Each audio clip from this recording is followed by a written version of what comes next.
Ես գտնում եմ, որ Սահմանադրական դատարանի որոշումից անկախ Ռոբերտ Քոչարյանի եւ ընտանիքի անդամների գույքերը չէին կարող բռնագանձվել, որովհետեւ արկա է բոլոր հիմնավորումները։ Այդ դատական այդ փուլին չեն կանցել։ Եվ ես գտնում եմ, որ անկախ նրանից, որ իր մոտ արկա է բոլոր հիմնավորումները, որևէ անձ ներառյալ Ռոբերտ Քոչարյանը եւ ընտանիքը պարտավոր չի դատական գործընթաց անցնի եւ ապացուցի իր կյանքի ընթացքում ձեռբերված գույքի օրինականությունը կամ ապօրինությունը, եթե մենք չենք որոշում ընդունում ոչ թե ինչ-որ sense ընտրովի process իրականացնել,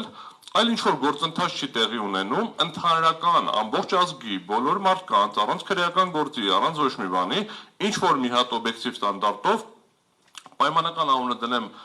փաստաթղթավորում եք ուզում անունը դրեք, ուզում եք ամնիստիա դրեք, ուզում եք օրինականացում դրեք, ինչ ուզում եք դրեք, այսինքն մի հատ process, որը բավականին խնդրահարույց է, բոլոր երկրները, որ դա արել են, ունեցել են կորուստներ, ոչ թե աճ։ Բոլոր քաղաքացիները, ովքեր ակնկալել են, որ այս գործընթացի արդյունքում իրենց բարեկեցությունը պետք է լավանա, իրականում վատացել է։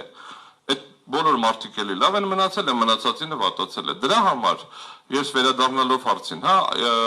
ես բոլոր գործերով, այդ թվում նաև երկրորդ նախագահի գործով, բայց բնացած բոլոր գործերով միջնորդելու եմ, որ ըստ էության մերժվի, այցադիմումները, մանդ ձևակերպումները, որը կլինի, կքննարկենք, կհամաձայնեցնենք, բայց չի կարող այս վարույթները շարունակվել։